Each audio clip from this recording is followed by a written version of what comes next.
আমরা যেটা জানলাম যে আসলে যে একটি ঘটনা ঘটলো গতকালকে, হ্যাঁ, বেগমগঞ্জে যা হোক, তো সেই ড্রাইভার জি, আকবর হোসেন কি হয় আপনাদের? আমাদের দেবর। তার বাড়িতে এইটাই। জি, আচ্ছা, কি বলবেন এখন, আসলে কি বলার আছে? সে তার ব্যাপারে অনেক অভিযোগ আসছে যে সে নেশাগ্রস্ত অবস্থায় গাড়ি চালিয়েছে, তার ড্রাইভিং লাইসেন্স নাই, একটা অনভিজ্ঞ একজন ড্রাইভার সে, তার বয়স অল্প, সেই হিসেবে আপনারা কি বলার আছে আসলে? না, সে খুব ভালো ছিল। সে ভালো ছিল, সে কোনোদিনও নেশা করে না, সিগারেটও খায় না। সে সব সময় ভালোভাবে চলছে, সবার সাথে ভালো ব্যবহার দিয়ে চলছে, কোনো সময় কারোর সাথে খারাপ ব্যবহার করে না।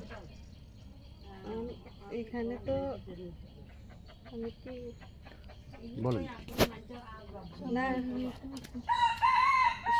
সব সময় সবার সাথে ভালো ব্যবহার দিয়ে চলছে, কারোর সাথে কোনোদিনও খারাপ ব্যবহার দিয়ে চলে না। এখন ওইখানে কি দুর্ঘটনা হয়েছে সেটা তো আমরা মোবাইলে দেখছি, সবাইও দেখছে। জি, এখন কি বলবেন আসলে এই বিষয়টা নিয়ে? বিষয়টা নিয়ে একটু জোরে বলবেন। মানে আপনার মূলত চাওয়াটা কি, যে আপনার যেহেতু আপনার দেবরের নামে একটা মামলা হবে, তার একটা সাজা হতে পারে, এবং কি যাদের বাড়িতে যে দুর্ঘটনাটা ঘটেছে, যেখানে ঘটেছে, তাদের অভিযোগ হচ্ছে ওর লাইসেন্স নাই, 1 2 নম্বরে বয়স 18-রও কম, 3 নাম্বার হচ্ছে কোনো ধরনের কোনো নেশাগ্রস্ত ছিল সে। তো সেই বিষয়গুলো নিয়ে আমরা আপনার থেকে জানতে চাই। আপনি একটু নির্ভয়ে খোলা মনে কথা বলেন, ভয় পাচ্ছেন নাকি? জি না, হ্যাঁ, জি না, তাহলে বলেন একটু। আপনি ওই আকবর ড্রাইভার আপনার কি হয়? আমার ছোট দেবর। ছোট দেবর। জি, আচ্ছা, তো আপনি তো মনে হয় বড় ভাবি জি, নাকি? আমি সেজো ভাবি। সেজো ভাবি। তো আপনার আসলে দেবরটা একটু, আপনার দেবরটা ব্যক্তি হিসাবে কেমন ছিল? বলছি সে খুব ভালো ছিল। এখন কি ভয়ে বলতেছেন ভালো ছিল? যে জি না, ভয়ে না, সে সত্যি খুব ভালো ছিল। সত্যি ভালো ছিল? জি, আচ্ছা, তার কি ড্রাইভিং লাইসেন্স ছিল? সব ছিল, সব আছে। সে কি মানে নেশায় আসক্ত জি ছিল? না, জি না, সে কোনোদিনও নেশা করে না। তার বয়স কত? তার বয়স 22 বছর। 22 বছর। জি, আচ্ছা, গাড়ি চালায় কত বছর? আজ 7-8 বছর। 7-8 বছর। জি, তো এই যে আপনি এই সংসারে কতদিন? আমার বিয়ে হয়েছে 8 বছর চলে। 8 বছর।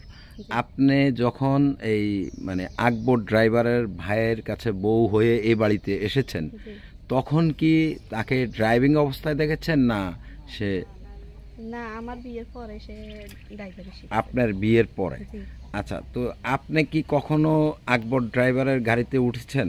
জি, কোথায় আমরা গিয়েছেন? অনেকবার গেছি। আমার ছোট 4 নম্বর দেওরের বিয়ে তো আমরা তার গাড়ি করে গেছি। তারপরে আমার নানা শ্বশুর বাড়িতেও গেছি, যেখানে যাই তার গাড়ি করে গেছি। আচ্ছা, তার গাড়িতে যেতেন।